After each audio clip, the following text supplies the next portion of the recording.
انسان اللہ رب العزت کی قدرت کا شاہکار ہے. یہ اس دنیا میں اللہ رب العزت کا نائب ہے، اس کا خلیفہ ہے اور اس کی صفات کا مظہر ہے. اللہ رب العزت نے یہ ساری کائنات انسان کے لیے بنائی، جبکہ انسان کو اللہ رب العزت نے اپنے لیے بنایا. چنانچہ نبی علیہ السلام کا ارشاد ہے کہ یہ دنیا تمہارے لیے پیدا کی گئی اور تمہیں آخرت کے لیے اللہ رب العزت نے پیدا کیا.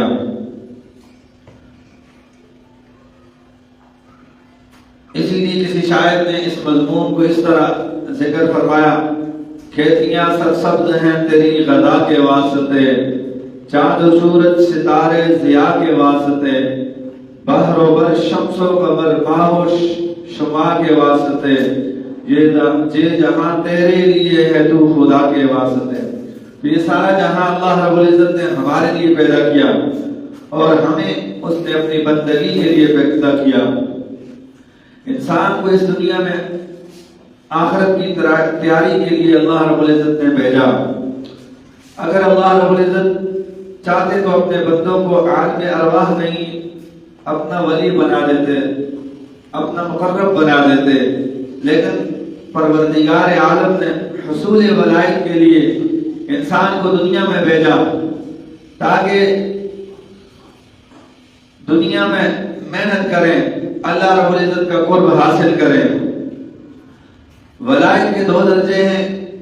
ایک ولایت عامہ ہے، جس بندے نے بھی کلمہ پڑھا، کلمہ طیبہ پڑھا، اس کو ولایت عامہ کا رتبہ مل گیا، وہ ولایت عامہ کے مرتبے پر فائز ہو گیا.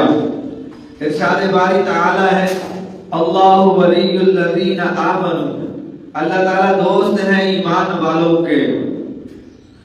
ولایت کا یہ درجہ ہر کلمہ کو نصیب ہے اور ایک ولایت خاصہ ہوتی ہے. اس کو حاصل کرنے کے لیے انسان کو تقوی اور پرہیزگاری کی زندگی اختیار کرنی پڑتی ہے. چنانچہ اللہ رب العزت نے ارشاد فرمایا: الا ان اولیاء اللہ لا خوف علیہم ولا هم يحزنون. جان لو کہ اللہ رب العزت کے دوستوں پر اندر کا کوئی جو ہے غم ہوگا. یہ وہ لوگ ہوتے ہیں الذین آمنوا وکانوا یتقون، جو ایمان لائے اور انہوں نے تقوی کو اختیار کیا. لہم البشریٰ فی الحیاۃ الدنیا وفی الآخرہ، ان کے لیے دنیا کی زندگی میں بھی جو ہے خوشخبری ہے اور آخرت کی زندگی کے اندر بھی اللہ رب العزت نے خوشخبری رکھی ہے. یہ وہ لوگ ہیں جن کے بارے میں اللہ رب العزت نے فرما دیا کہ ان کے لیے بشارتیں ہی بشارتیں ہیں، مبارکباد ہی مبارکباد ہے.